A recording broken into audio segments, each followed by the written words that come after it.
it's a 6-second kiss is Yeah. all it takes Oh, to okay. revive the warmth. So they hopefully twice a day, a morning and a night, 6-second kiss. Okay. Yeah, Yeah, so that's quite a long time. it is, especially when you count. You practice and count, but they say practice it and laugh together because it brings out humour. Yeah, It brings absolutely. warmth back. Okay, everyone, you know what you've got to do. That's where our homework starts. Welcome to Midlife Unraveled, the podcast that takes you on a journey through the twists and turns of midlife. I'm your host, Anita Gilbert, and I've transitioned from the corporate world of investment banking to become the proud owner of a yoga and Pilates studio. Together, we're going to navigate the exhilarating roller coaster that is midlife. Each episode, we dive deep with a seasoned expert to rediscover and redefine how to live our best during this life-changing period. Join us every Tuesday for new episodes, brimming with wisdom, insights, inspiration, and a laugh along the way.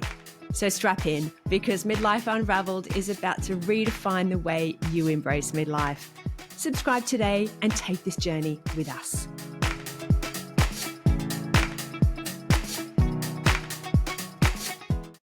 I'm so excited about our conversation today with Dee Tozer.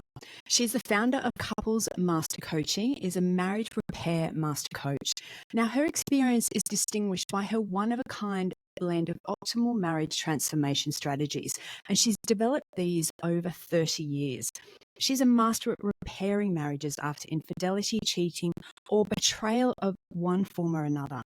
Now, Dee has helped more than 5,800 couples, with 94% reporting a positive outcome. Now, that is quite incredible, with 2,300 of these repaired after an affair. This shows just how much impact she has in putting back together the fractured connection of two people. Now, we're going to explore that a lot more on today's episode, and I think you are going to absolutely love it. Enjoy. Dee Tozer, I am so excited to welcome you to Midlife Unraveled. Thank you, Anita. I'm excited to be here. I'm honoured. Thank you. It's lovely. You're very welcome. Now, this is a conversation I have been looking forward to for quite some time, and I've had so many people ask me, when are we going to talk about relationships? So this is great. Great. Excellent. So let's kick off. What are the changes that we are actually seeing in midlife relationships? If they've been together a long time, let's say midlife, are we assuming they've been together a long time? If we are. Where yes. I feel like we're looking at those relationships that they've been established for quite some time, where there are children involved most of the time. Children are either sort of teens or, early 20s. And we're at that midlife stage of our lives where we're suddenly looking at our partners and thinking, Exactly. Well, is this the same person as I'm married? And a lot of women go through a lot of personal changes. So this is obviously going to impact relationships around us.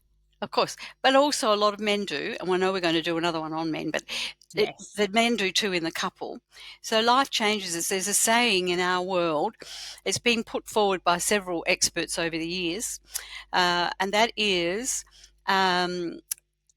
we make and shape our relationship, and the relationship makes and shapes us. So we are shaping the relationship and the relationship shaping us. So we've got two people there shaping it, and it shapes it, which draws them more together initially.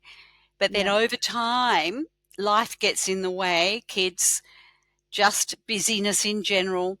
Yeah. Often monotony. Yeah. So the monotony thing I talk about quite a bit. But the main thing that I think gets in the way is disapproval. Okay, okay, that's a big one. It's big and it's small. It's big and it's simple.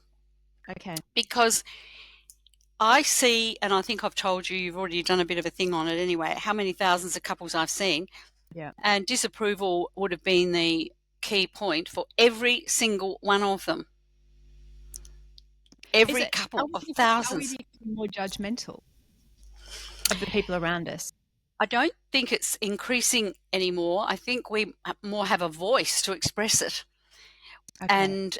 And now we're in the generation of era of expressing disappointment, of getting it out, not being crushed inside. Yeah. Most are getting it out, especially if they've been together a long time. One has often shown more disapproval. Now, disapproval starts either, in my book, as soon as they start living together, and or once they get married, if they marry, and I mainly deal with marriage.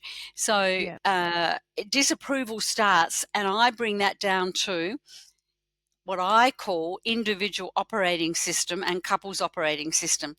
So iOS, way before we had Apple iOSs, Yeah. in the early 90s, we brought that in. And that was saying, I'm my way, my individual operating system came from my mother or my father and my family and the way we did it, and that's what works. Right. Yours, and so disapproval comes in the fact that they're saying, well, that doesn't work. That's not as good. Right. Okay. Yeah. Why is this coming out now? Why is it just because we've been too busy and too wrapped up in careers and kids and just general day-to-day life that we haven't sort of had that space to consider and to look at what's around us? Or like, what's the reason? With the couple, it usually has been there all the way through, and they've been either bickering or high conflict. They've got lots of ways of handling negatively disapproval because they're not realizing they're actually disapproving. Okay. So it might have been there as a rumbling all through. And Right. when midlife comes along and the big pressures are off, they can actually look at it and feel unappreciated, disapproved of, unappreciated. It adds up. I believe it's cumulative, and it happens almost insidiously, creeps through, and it can be a disapproval can be anything from leaving a light on in a room too long when you've walked out of it, as simple as that, to something major like you're always an hour late home.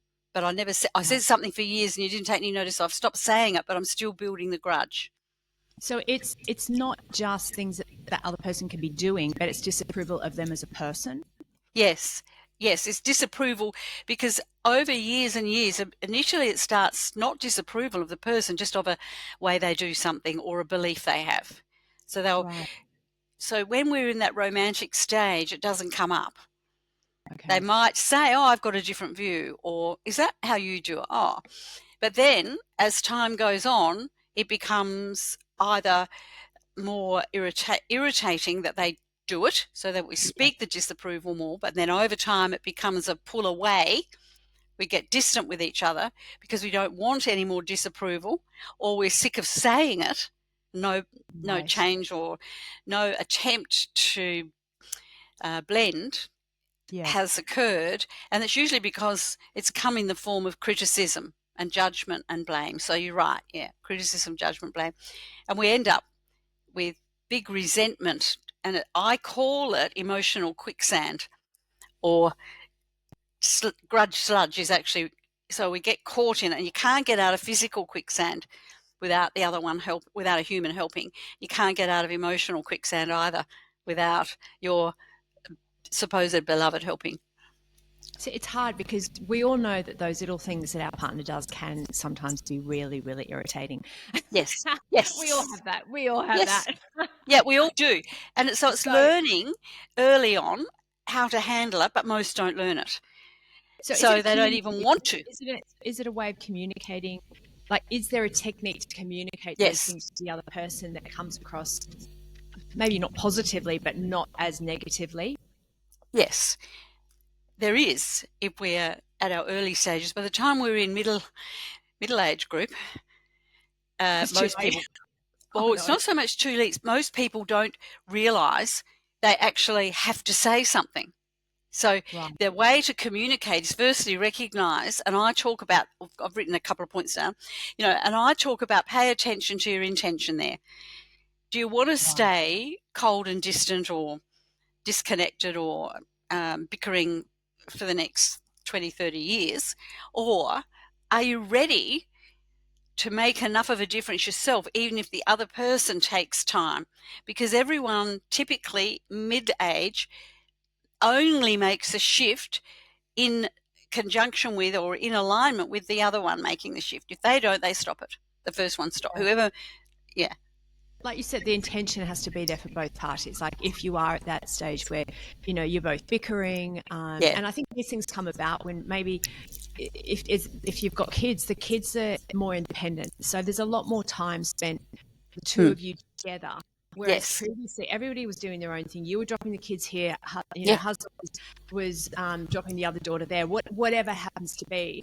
You were both busy, so you didn't actually get that time together. So maybe those little irritating things you weren't as aware of, or you were happy to overlook because you just had to get out the door. Well, usually that's right. We've got a bit more space and we've got a bit more time, and maybe we're not as forgiving as well. It's not like you said in the early part of the relationship. We tend to overlook those things. It doesn't really matter as much. But now we're like, well, actually, it's really irritating me. I don't want to put up with that anymore. And it's exactly right. The other thing that happens is, so intolerance, the intolerance threshold goes lower, or their tolerance threshold's lower, so their intolerance is higher. Yeah. And they're more likely to say something more disapproving of or unpleasant that causes the other person to be more resistant or reluctant to compromise or cooperate. Yeah. Yeah. I would have thought at that point, it's very easy for people to say, look, I'm just over it. I've been putting up with this for years. I'm sick of it. I don't want a bar of it. Whereas if both, like you said, both couples have to be aware of it and be happy to do something about it. So you do have that situation where both couples can come together and to say, okay, fine, I know we both need to make some changes. Is there a chance? Is there hope for people to actually rectify? And it doesn't have to be that they come, because there's no equanimity in that alignment where one is about the same wanting to fix it as the other one. Usually one's pulling the other one in to help, whether it's help with my style of thing or whatever.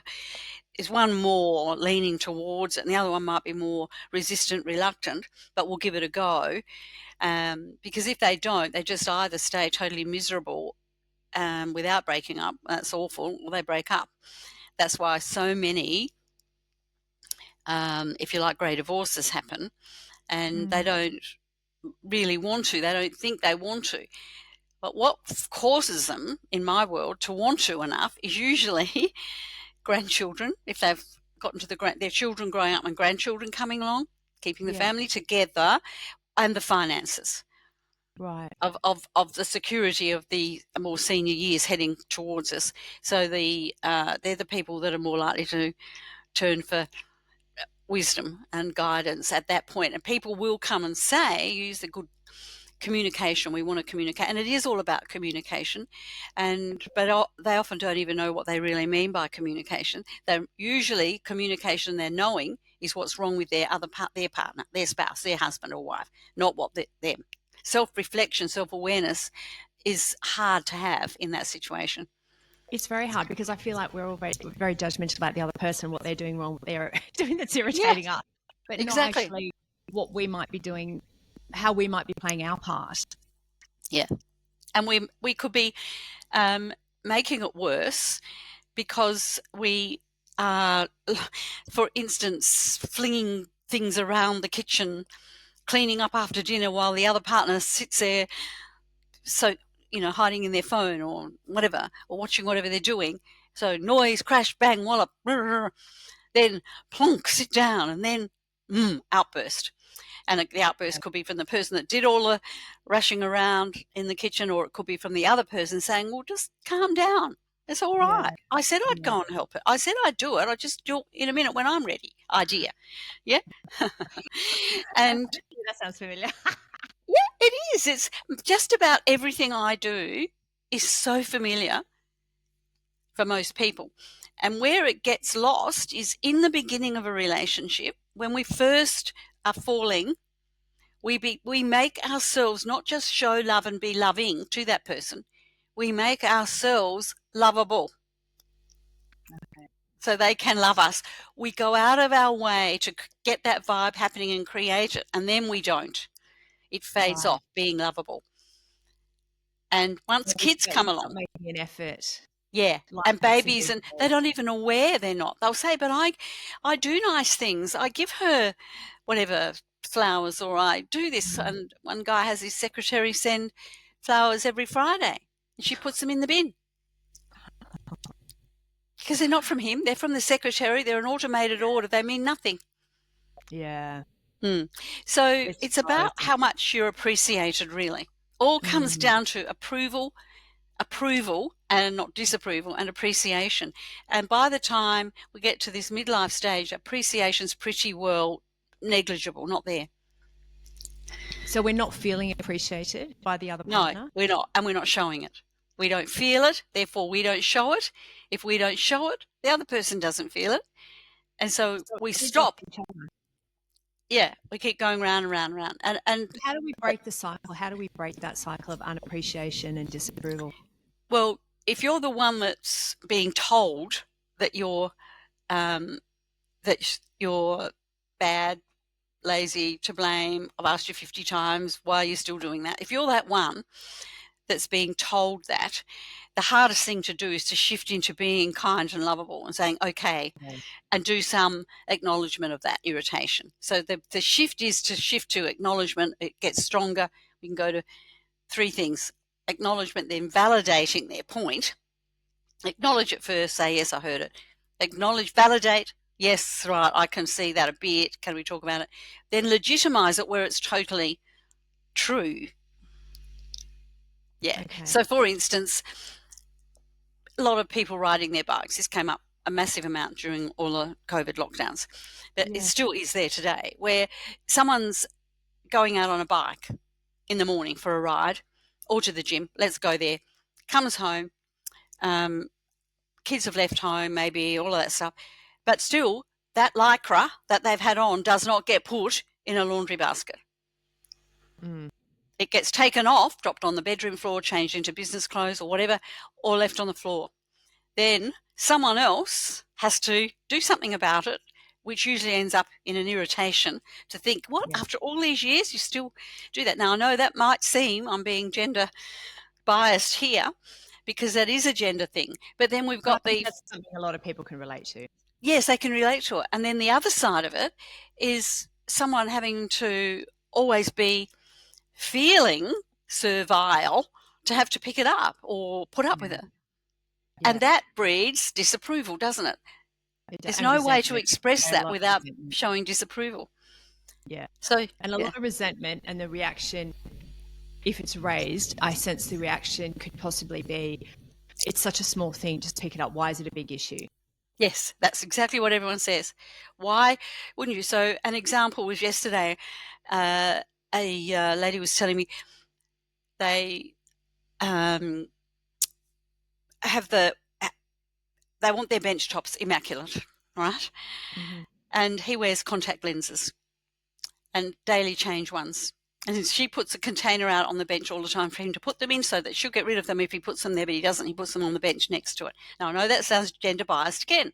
However, for him, he's saying, well, when you clean all your long blonde hair out of the shower grid, I'll do something about. So the bargaining comes in. So there's standoff. Neither of them are doing anything about it. And here they are talking to me. It sounds petty, doesn't it, when you see it like Yeah. that? It sounds really petty. But it rubs the wrong way for years when it's years and years of it. And the feeling underappreciated ends up being the killer. Yeah. Because you do hear about a lot of relationships breaking down at this midlife stage where the kids are either independent or, living at home or not living at home. But, and I getting the sense from you is like these little irritation points have just built up and built up to the point where both parties are like, it's just, I'm not enjoying this relationship anymore. I don't want to be part of this relationship. He's just too annoying. She's just too annoying, whatever it happens to be. But and then if they do stay together and move past that, like you were saying, then it's a case of when the grandkids are coming about and they're looking into those later years thinking, well, almost better the devil you know. and how can we sort of stay together? But it's this transition point prior to that. I'm sensing that so many relationships do break down, and you do hear it, you know, friends of friends and other people who have broken up. So what can people do? Like, how do you go about building those bridges to bring that relationship back together? Can I say something controversial? Sure. Because often these things are inflated by women talking to girlfriends over and over, and the conversation is negative about their men over and over again till they actually believe that's the case. And they will even say to their husband, or even the girls, we were blah, blah, blah, and Joe, so-and-so's husband, he's the same as you. Or Joe's not like you. So if the criticism's going that way, now if the criticism's coming back the other way, male to female, it'll be similar, but the men don't talk to each other about it, so it doesn't fuel the fire. Yeah. It's usually more specific. Have they ruminated on it themselves, and has it sort of built up internally rather than with that external yes, fire? they have. They've ruminated. They've created a story that's often a bit distorted on how it's happening. They become overly sensitive to slight little edgy bits about anything. So they'll either stop doing anything to help and make it better, and pull her right away and stay at work longer or go to the footy club for longer or whatever they do. Suddenly they pick up golf, which is an all-day thing. Or they take up golf. Yeah, they take up golf. They don't want to acquiesce into it, so they won't, but they don't do anything to sort it out either. They don't make a positive. So an example I use a lot is as couples are together longer and longer, and depends on what their situation is, but if they've built a home, gone into a new home, done something where they've elevated their standard of living because they can now, kids have left or whatever, new apartments or whatever, and often one partner, I won't go gender right now, but will want that countertop to be immaculate, whichever room it's in. And they can now because they haven't got kids leaving stuff around. You know, it's all easier to do. And the classic words are glass on sink to somebody that's left their glass on the sink instead of in the dishwasher. They don't even want the glass in the sink. Why don't you? No, and now when the dishwasher's right next door. Then they've got the dishwasher story, and it goes on, and there's the same stories, couple after couple after couple. So it's like what to do about it is recognize it and shift out of that monotonous boredom critique mindset and ask questions about what could we do better here. Ask questions. Look at the fact that they are and have been coexisting in an individual operating system, iOS, for a long, long time, with some mini couples operating system, more a family operating system. Then when it's just the couple, look at how they can move over into the cooperative goodwill couples thing, which says, how can we be better? How can I make you happier? How can you make me happier? Yeah. How can we make each other happier? It's a very confronting place to go, though. I think, first of all, it probably you need to have both couples willing to give it a shot. Yes. Both partners, yes, you do. Both partners. So you need to be both willing to be vulnerable and to maybe hear things that are uncomfortable. And often I feel like people are not, maybe one partner is happy to do that, the other partner isn't. So if that's the case, is there any bridging, or is it too late? I'd say it's too late. If the other one's not, it's too late until they realise the game is over. Then they might, when they're right at the 11th hour, will pull in and go, oh, I didn't realise that much or whatever. Then there is some repair, and it's all around them available. Yeah. But if it's still at the tipping point, 11th hour doesn't prompt them, then it's over unless the person wanting the change and can't stand it anymore decides to tolerate it for the sake of security and finances and potentially grandkids or whatever. Yeah. But that doesn't look like a happy picture to me. That looks like It's not. two people essentially living very independently, Well, I without call that, it, without that I know, love. I call it cohabiting and coexisting and Yeah. co-parenting while they're still parenting whatever age kids they are. Yeah, that's it. There's nothing. It's very empty, Yeah. And unpleasant. if people do want to try and make a change, like if both couples are like, okay, this is not working, we both understand it's not Mm. working, do they need a third party, or can they do that themselves? Because I imagine where would you start without one person feeling like they're being battered verbally by what they're not doing right, et cetera, et cetera? I feel like you'd need to have that sort of neutral party. They do. They need a neutral party. And one of the things in the gender imbalance area is that women are on the net reading everything, and they're so much more informed, and not always positively informed, not always good information they get, because we know there's this whole plethora of stuff on the internet about relationships, and it's not positive in the main, actually. But if they, and that person that will be very much more informed, and if it was just the two of them trying to work it out, they've got one really informed trying to load that on the other one that's going, oh, hang on a minute, I don't understand it, who won't go and read it even. Yeah. So they do need, just from that little piece, they do need a third person, an impartial-ish, I say, person to see what they can help them rebuild. Yeah, because if you've got one party, like you said, one part of the member of the couple who is well read about techniques and things like that. It's okay, fine. We want to do this particular technique to try and bridge the gaps. But the other party doesn't know the rules of the game. Essentially, That's right. Doesn't know the rules of the game. Never heard of it, and feels like they're being controlled and pushed into something. Yes, and they don't want that. That's often why they've pulled back anyway, because they feel someone wants them to live a life they're not necessarily wanting to do it that way. The classic one is the golf and the middle years.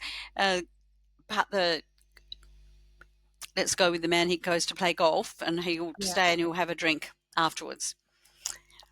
So he's probably left, done his 18 holes, had all the good chats with the guys, comes home, has had a drink or two, and just goes and sits quietly and either flicks the telly on or flicks on his phone. That's it. Yeah. We can see that. We can all picture that happening, whether it's our own relationships or others. Exactly. But you can picture playing out. So it's one-sided individual satisfaction. The other person's it's total disconnection. And then the other partner could be resentful because they haven't been able to go out and do it, or because they don't have that friendship group, or might have gone and done something they like to do that might take a whole day or whatever they want to do, but neither of them actually asked the other one how their day was or what went on, what did you score, or they don't ask, they don't talk about it. So that actually brings me nicely to my next question, which is how can we connect and how can we prevent the relationship getting to that end stage? So if we're in a relationship now, we're at that point where kids are starting to become more independent, they may have left, we're suddenly finding that we have a lot more time with the other person. What are small techniques that we can all put into place that can keep that relationship strong and healthy? True. Good question. The most important part of it is to get a fair and even, if you like, little platform to talk about little things first. Like, are you okay with how it is, or would you like us to be better? So it's about drawing that person in without feeling they're getting lectured or preached to. So if preaching and lecturing's happening, that has to stop. No one's coming into that. Goes nowhere. So it has to be about, well, what are you looking at for the next however many 5 years or whatever? You're going to play more golf? What are you looking at doing? Are we going to travel? And bring up nice things. Now, that may have already been talked about earlier, but then when they get to the point, then they realise they don't. So some couples I've had who've decided they were going to get their motorhome or their whatever, and they were going to travel. Then when they get to that, they've got one or other or both have got multiple excuses and reasons why they don't do it. Mm. And so And that can it's be like very the deflating end of that when dream. when one person has kept that dream of doing those things and the other person's then suddenly not interested, or not suddenly, but it's over a period of time has become Mm. not interested in that Yeah. next stage or Mm. whatever they planned. Mm. Then what do they create? Is it a case of then looking at, okay, fine, well, what would you like to do? What can we do together Yeah. instead of that we So can both be happy instead with? of the criticism that will come through, we need to switch it to asking the question of what turns you in, what lights you up. What would you like to do? Yeah. We're not going to get a caravan now. Okay, what are we looking at? But Hmm. without it being accusing, because that's the problem. If one person's leading that conversation, then it starts to get accusing, like you're not interested enough. What's going on? And an example can be, well, the reason I decided we don't want a caravan is because you drive too fast, and I'm just not going to be in a car with you if you're driving too fast. Instead of saying, shall we talk about why we're not getting the caravan? Yeah. And let's both of us put the cards on the table and have a mature, go be adulting, and Yeah. say, what what other options are there? How could we make caravanning work? Yeah. Where would you Or if want to it's go? not caravanning, if the goal, the ultimate goal is Yeah, to see the country, then maybe it's a case of, well, yeah, if we don't want to do it caravanning, we could do it a different way. Like yeah, maybe the goal is still the same, but the way to yeah, get there is yeah. different. So It can then be we ask the flexible. question: would you rather us, whoever's doing the talking, both of them, if they can, would say, so what's another way we can do that? And it's like cruising. Some people love cruising. Some people hate cruising. Um, so we knock out what we don't want to do and look at what's left and go, Hmm. well, how can we make that work then? What would Yeah. work for us and what would work for you? The question is always asked about the other person, and that is what the golden rule is. Ask what would work for you rather than what would work for me and what I want. Right. Because I feel And like they might not know. yeah, that's a good point. And you may not have ever asked them what what they want or what makes Yeah. them feel good, what Yeah. irritates them. So I think it's one of those tough conversations, but it's very necessary to actually put the cards out on the table. Well, and I think unless there's brinksmanship going on and we're really at the end of our tether and looking at breaking up as the only Mm, alternative that's coming up, it needs a series of conversations, just not one tough conversation. It's a yeah, series of them, and it would be just feeling your way. Um, it's to do whatever you like to do. If you like to have a glass of wine, have a glass of wine. Obviously, not over the top. And yeah, and I often say to people, get your cheese and Vicky, set yourself up to sit down and do the nice talk, and not put the telly on, and say, yeah. can I interest you? That always works. Can I interest you in a chat about um, this holiday we were talking about now looks like, or in a chat about, we seem to be out of sync with each other now, about how Mm, we could get back in sync. But if mm, one person's leading it and preaching, it goes nowhere. yeah. It's got to be, So they both have to come to the discussion, and maybe it's a case of setting that time aside, yeah, knowing that it's this is setting the what we're going time to talk aside. about. Yeah. And it's like going, all right, why don't we do a movie once a week? They might already be doing it, but it might be one person choosing it, and where we alternate. So something simple. Then it could be, well, now we're looking at all this time we've got. What would work for you better? What would work? And don't say what would work for you if you're the one starting it. Mm, Just find out, because over years, and people shut down, close off, pull away, feel like going to get, slammed if they say the wrong thing, or dismissed. Yeah. yeah. And it could be, oh, well, we already talked about that 50 times. We haven't Yeah, gone so anywhere with it. shut it down before it's even Yeah, shut it become. down. Yeah. So it's really is keeping yourself lovable, showing loving, yeah, but lovable persona wise, and Mm, amicable, amiable, like friendly, warm. Watch the mode of presentation of how you say it. It's some people have said to me it's like persuading and convincing. It's got a hint of that in it yeah, without being too pushy. It's the yeah, pushiness that causes the grief. So what about also, I think tied up with this is closeness, Mm, whether that's intimate closeness, sexual closeness, whatever happens to mm, be, but just that being loving towards the other couple. If mm, that isn't, um, if both parties are not at the same place on that, mm. um, how how do we connect, find that connection? Because that's obviously a very sensitive topic, and people may not want to talk about it. And you throw No. women going through menopause into the mix as well. Yes. So Yeah. suddenly this has become a whole melting pot of frustration and Yeah. sensitivity and issues and everything else. Mm.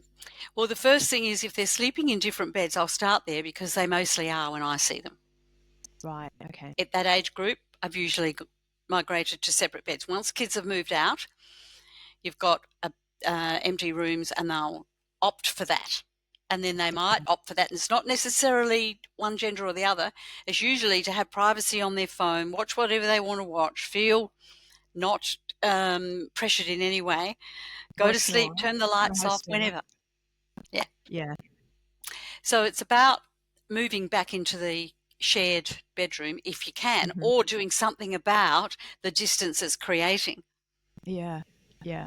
Because I feel like that often that can be the first thing to drop off. Sex can be the first thing to drop off, but also Mm. just that intimacy of just that, Mm. giving the other person a kiss when you get in the door, Yeah. or having a hug, or that sort Yes. of closeness, which I feel like, that was so prevalent in, probably most relationships at the beginning. And then Yes.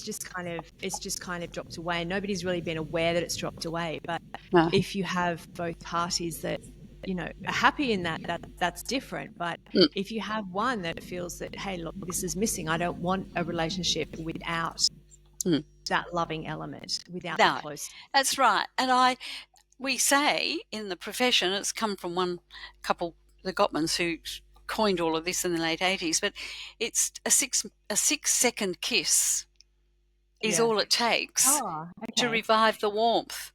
So they at Okay. least one a We're all day, going to pick on it then. hopefully twice a day, a morning and a night. 6 second kiss. Okay. Yeah, Yeah, so that's and quite a long time.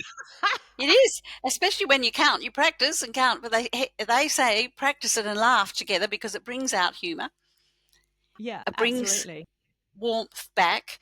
There's usually hands touching of some touch involved, and it grows to become a good fun thing, and it Yeah, builds lovability, kindness back in, connection back in yeah, again. Kissing yeah. does it. That's why we do so much kissing in the beginning of a relationship. So is that 1 6 second a day or two? What Anything's better One. than nothing, but they suggest two. They suggest two. Okay, everyone, you know what you've got to do. Yeah. That's where our homework starts. And an interesting thing, they don't say this, but I've had it come up a lot in my sessions. I used to talk about years and years and years and years ago. So I've been doing this 33 years now, very long time. You've seen Was every scenario I can imagine. Yeah, I would say to the one of them, the one that was initiating the kiss, if one was more than the other, just go and pop your hands lightly, gently on the cheeks here and walk up. Don't take them off, and walk up, lips closed to start with. Mhm. All right? Lips closed, and do a longish kiss with lips closed, hands on your partner's cheek. Hands on your not your cheeks, his cheeks. Okay. If you're the woman, hands on his cheek, and just hold it there because it's very tingly and it stirs up the oxytocin, the love bug. Right. So that's a good place to start. Yeah. And it can come out of the blue. You could have, not many people that I've ever come across anyway, couples, men, women, who have that Yeah. happen to them, reject it. They don't reject it. So it's a good place to start to repair something, even if you're well before this phase of life yet. It's this, you go up like that, hold them, plant the lips on, don't open them. Why not open them? It's important. Can I answer it? Yes, please. Because it becomes sexual straight away. Because Okay. if you are like this with lips closed, it is sensual. And we Okay. want sensuality first to Yeah. connect the oxytocin and get all that going, the neurotransmitters Yeah. working. Whereas as soon as lips more open and the thought of more activity in that way comes into it, somebody might be pulling away and not liking it or not Right. wanting Yeah. to do it It can even. be, it can be a little bit too strong. Too strong. Yeah, too strong and too and that can, like, I can imagine, yes, one party pulling away, whereas it is with lips closed, it is a very loving gesture. It's very, it's a tingly sensation that gets you back in touch with them again, because Yeah. if it's stopped, we've forgotten even about how lovely it is. Right. Okay. And Okay. it's a little bit like when you have a little baby nearby and you go and you'll kiss their head and you'll linger there with that kiss or do 2 or 3 in the area. It's a bit Yeah. like that. But it's the same idea of stimulating the oxytocin thing Yeah, but in a lovely, like you said, a sensual way, in a not a sensual way. sexually. Yeah, not sexual. And it's not Yeah. setting up expectation for something else later, Yes. because Yes. Because that's not the I think goal. that can be, yeah, that can be part of the thing. Is like, okay, fine, that's going to lead, and Yeah.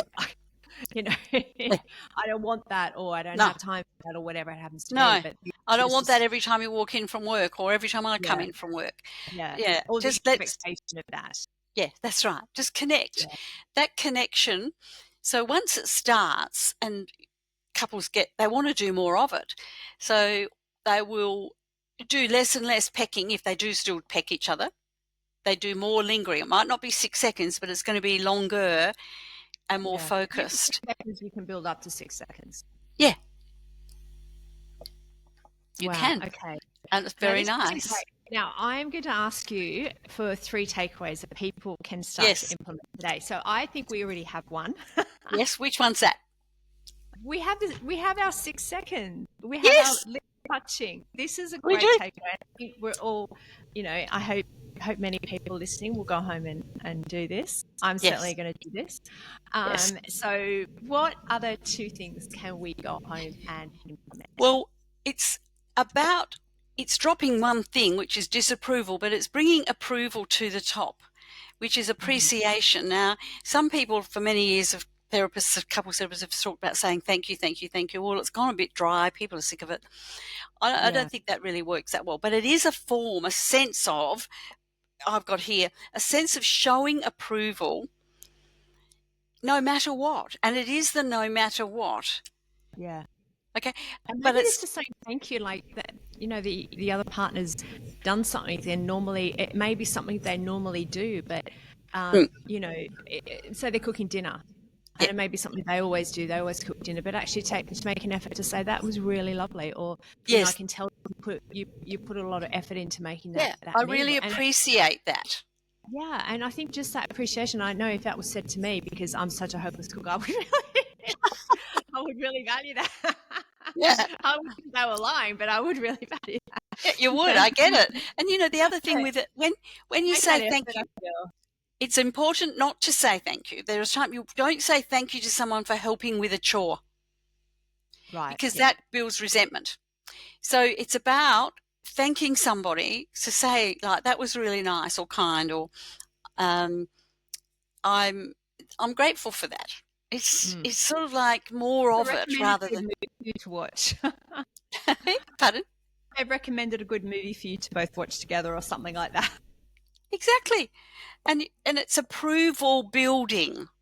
It's appreciation. It's mattering. I matter. I'm Yeah. heard.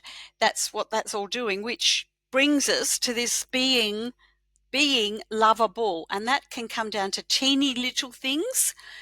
Um, so, and it's usually domestic-y things around the house that build to the Mm. other nice parts of a relationship. So, an instance is napkins, paper napkins, or something on the table for greasy food or whatever.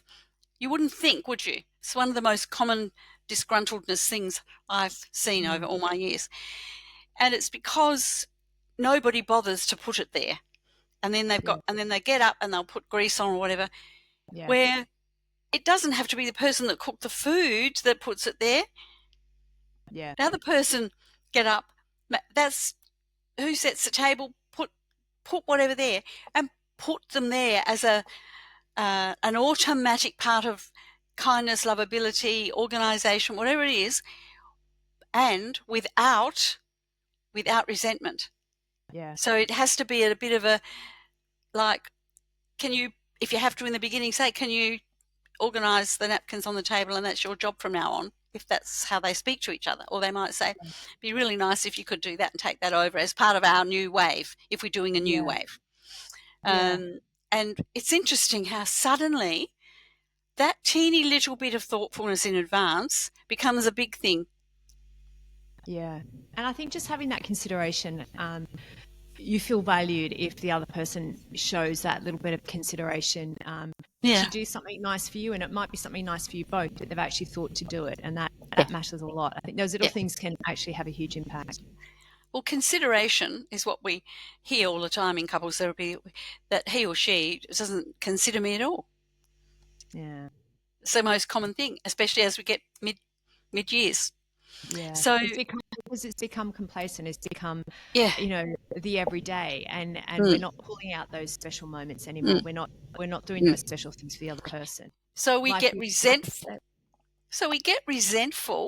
And then instead of going in to try and open a conversation about it in a loving, lovable way that shows approval, we'll pull away, get snarky, and it just adds to the distance. Yeah. The likelihood of a 1 second kiss is 0. Yeah. Yeah. I feel like there's so much here that you've said that we can all relate to. It's fascinating. It's so interesting. I hope I've been able to answer. I've got so much I want to say. I can go on and on and on for hours and hours. Absolutely. I think this could have been a 2-hour episode. Dee, where can people find you? Okay, well, my website is my name. It is obviously the www.DEE, not letter D, DEET for Tom, OZER.com. Fantastic. Yes, that's the best and we'll place. have that in the show notes as well. Thank you so much, Dee. You're very welcome. It's been great. We are also going to do an episode which I'm very excited about, which is going to be more focused from a male perspective. So Yes. I feel like this is going to be an interesting insight, ladies, into what our partners are thinking. Yes. Yes. Because you work with so much with couples, I feel like you have that unique insight to see almost both sides of the coin. So yes, and on my website, I've intentionally got a page of what women say and a page of what men say. Oh, I'm going to look that up. Thank you so much, Dee.